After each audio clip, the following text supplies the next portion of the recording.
Alright, listen up, because I'm about to drop some truth bombs that most people conveniently ignore. A lot of you, probably even you watching right now, are living life on autopilot. You've been programmed since day one to rely on everyone else to secure your future. But guess what? That's a one-way ticket to absolutely nowhere fast. Your parents, bless their hearts, are stuck in the last century. Schools, well, they're just glorified training camps for a system that's already crumbling. Your employers, they'll chew you up and spit you out for a cheaper model in a heartbeat. And society, oh boy, society's got you hooked on news cycles, endless memes, and drama. All designed to keep you distracted and emotionally vulnerable. It's a perfect storm for a future that's anything but secure. You see, it's always learn this, do that, pass your exams, believe in this, get that job. By the time you hit your 20s, your brain's a glorified computer running the same old, tired programs. Wake up, go to work, do the bare minimum, pay the bills, scroll social media, pine for the past, dread tomorrow, and occasionally you get these fleeting glimpses of a future where your delusional sense of security is about to get smacked upside the head by AI or automation or just, the random chaos of life itself. Here's the cold, hard truth. There's no such thing as doing nothing with your life. You're either doing what you want to do or you're doing what others want you to do. And if you pick the latter, your life turns into this mechanical, soul-crushing routine until escaping it feels damn near impossible. The solution? It is simple, but not easy. Become independent. Think for yourself. Earn for yourself. Dive headfirst into the unknown. Create your own security. Seriously. Revolt against every conventional path you've ever been told to follow. Because that's the only way to leave room for genuine truth to shine through. Krishnamurti, smart dude, he said it best. Life is really very beautiful. It is not this ugly thing that we have made of it. And you can appreciate its richness, its depth, its extraordinary loveliness only when you revolt against everything, against organized religion, against tradition, against the present rotten society, so that you as a human being find out for yourself what is true, not to imitate, but to discover. That's real education, isn't it? So, what's our mission today? One single task. Open your mind, forge your own path, and discover your way into a life brimming with meaning. Because honestly, there's just too much noise, too many opinions, too many notifications. AI is taking over. 20-year-olds are drowning in uncertainty. Kids are lost in schools. All this mental clutter, it leads to one thing: paralysis by analysis. You end up doing quote-unquote nothing with your life. But in reality, you're just doing what other people want for you. And with every technological leap, it gets more efficient, more insidious. By doing nothing, you're literally making yourself obsolete, a prime candidate for AI replacement. Because guess who AI is going to replace? The people who do nothing. The people without direction, the people lacking vision, the people who can't make decisions for themselves, create their own goals, and chase them down. Those are the ones on the chopping block. And that, my friends, that alone is the entire essence of this video. It's about learning to think for yourself, learning to decide for yourself, and understanding that problems, oh boy, problems are here to stay, forever. The reason people get replaced,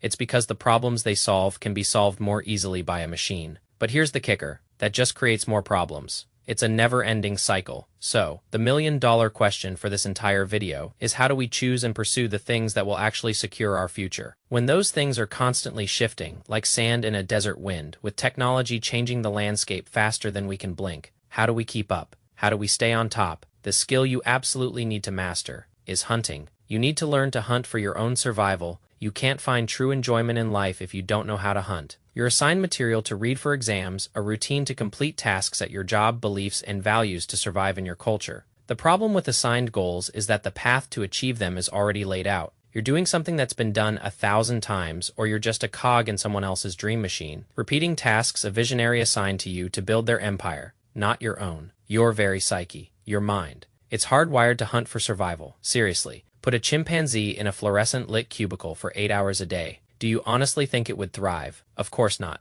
It lacks the natural environment that contributes to its psychological well-being. You don't need a fancy scientific paper to figure that out. My point is, most people are essentially monkeys in cubicles. They have the same primal mental wiring as our ancestors, but they're stuck in a completely new environment, and nobody seems to understand how to operate within it. The psychological toll of boredom, the repetitive string of tasks, it slowly, subtly builds and builds, and because it's so gradual, you don't even notice it happening. You're operating at this lower state of consciousness for so long, you just think it's normal. You don't think there's anything higher. You don't believe you can feel better, and you dismiss new opportunities because you're conditioned to just feel like crap day in and day out. Doing the same old job, there's no learning, no challenge, no growth. Now, I'll grant you, This might not apply to every single job out there, but I'd argue that a whopping 90% of people are in jobs they absolutely despise. And I'd wager statistics would back me up on that. A select 9%, they think they enjoy their jobs and they're okay with it, not actively trying to escape, but honestly they'd be so much better off if they did.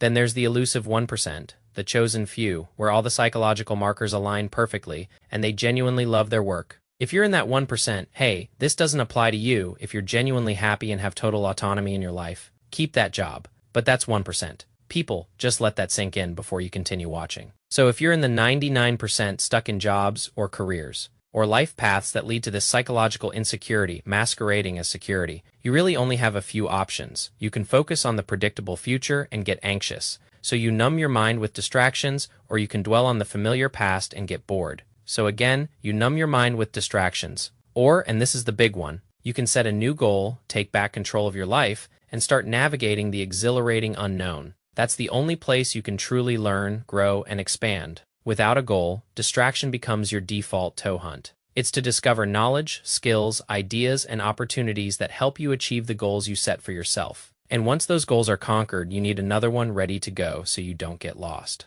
This brings us to step 1, having a clear vision for your direction. And I know, you're probably sick and tired of me hammering this home. But when I say create a vision, I'm reminding you that you need to remind yourself that you need a vision, and you need to cultivate it relentlessly. So if it's not front and center in your mind, that's why I mention it in every single video, because I'm assuming you're watching this because you feel like you need help, and you resonate with the problems I just laid out. So if you're thinking, oh, he always talks about vision, and it just sails right over your head, maybe it's time to actually pay attention to the importance of this section we're about to dive into. The world's greatest artists, founders, and creatives. They're all visionaries. They have this evolving, vivid image of what they want the future to look like. Your vision, that's your life's work. Your vision is the massively transformative purpose that Steven Kotler talks about as a step to achieving the impossible. Your vision is your life's task. As Robert Greene would say, the key to the good life. Like I said, your vision is an evolving image. You discover what you want by realizing what you don't want, and then revolting against it. Your vision will ebb and flow. You've felt its power before when it's crystal clear. Use that energy when your vision is foggy.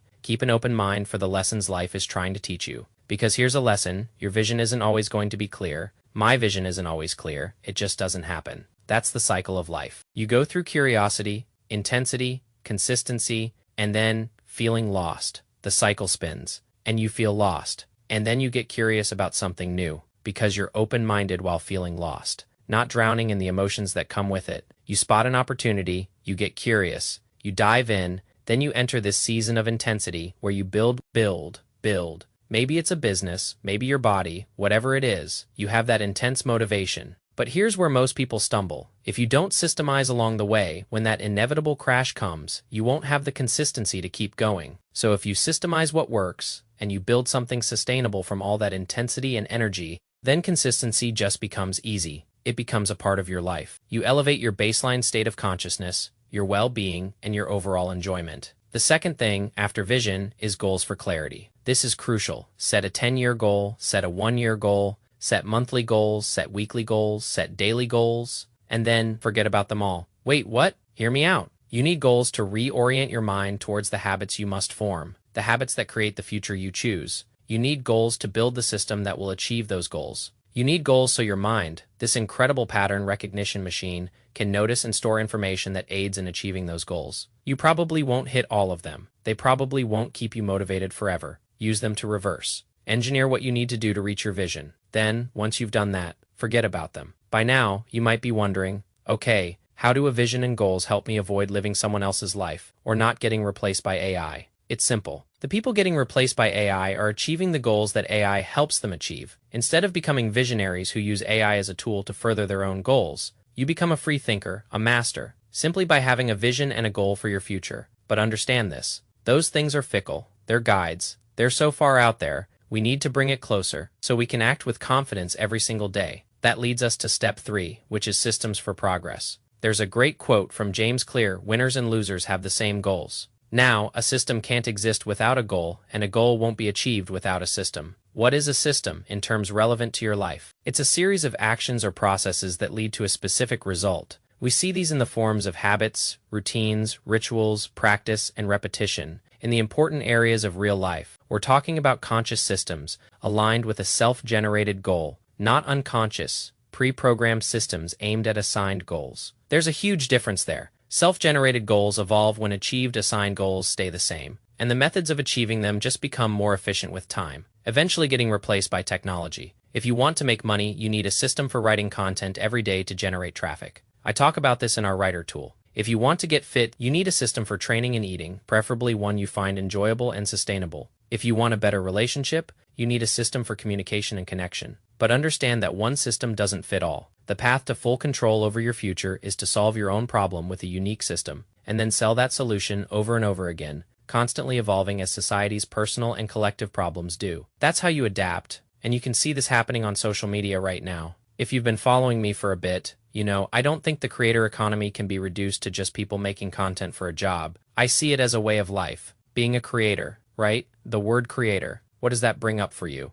It can bring up a lot if you're open-minded and a big picture thinker. If you're closed-minded and you just see it as some myopic job title, like a creator, really, you're going to miss the point entirely. That's not what it is. So what are creators actually doing? They're identifying problems in their own lives because they have agency. They don't need permission from a boss to go and solve something. So they research how to solve it using the vast information on the internet. They synthesize that information, they create their own system for getting results, and then they pass that down to someone else. So that person can get results faster, and humanity can evolve just through that process alone by solving meaningful human problems. Not the ones that I can't solve, right? I can't magically fix your mental health issues or your growth needs, your self-actualization needs. That's just not going to happen. And this is why I say you are the niche. Because you are simply passing down what worked for you to someone else who has a very similar personality as you by attracting them to your vision and goals. Everything I'm talking about right now, this is a business model. This isn't just about, oh, I need a vision and a goal to pursue a better future. This is everything. Your vision is your vision, but it's also what you're attracting people towards. And that's what turns it into a business. But a business is just a legal structure to allow you to achieve your vision in public and make money doing it. How do you create a system? Self-experimentation. Nobody can teach you how to do something. They can only teach you how they do something. So you research processes that others have found success with. You can find them in courses or with a simple Google search. Then you experiment with various techniques. You implement the processes you learn and attempt to get results. Then you discover patterns and principles. So you note the similarities between each and double down on them. Then you create your own unique process. So tailor what you learn to your unique lifestyle and situation then. And this is important, contribute to true education. By passing it down, give people education that can't be taught in schools, rooted in critical thinking. Now, if you want to understand how I create and monetize systems in the form of a digital product or software, or even a physical product, check out Mental Monetization. That's pretty much my course on product development, on how to monetize your creative work. The next step after creating a system is open-mindedness for awareness. Here's a quote from Daniel Stockton Berger, Traditional Education and Hyper-Specialization.